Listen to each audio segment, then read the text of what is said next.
حضرت عبداللہ بن عامر رضی اللہ تعالیٰ عنہ سے مروی ہے کہ جب میں چھوٹا سا بچہ تھا میری والدہ نے مجھے بلایا اور رسول اکرم صلی اللہ علیہ وسلم ہمارے گھر پر تشریف فرما تھے۔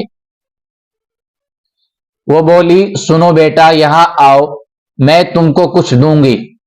رسول اللہ صلی اللہ علیہ وسلم نے میری والدہ سے فرمایا، تم نے اسے کیا دینے کا ارادہ کیا؟ وہ بولی، میں اس کو کھجور دوں گی۔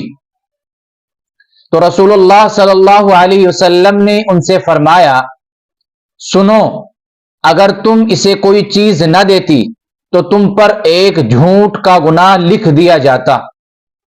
معلوم یہ ہوا کہ بچوں کو کسی کام سے بلانے کے لیے یا ساتھ جانے کی ضد ختم کرنے کے لیے یا رونا بند کرانے کے لیے ماں باپ کا جھوٹا وعدہ کرنا کہ فلاں چیز لائیں گے یا فلاں چیز منگوائیں گے وغیرہ، اس طرح کے جھوٹے وعدے کرنا اور پورا نہ کرنا گناہ ہے، اور یہ سب تربیت کے خلاف بھی ہے۔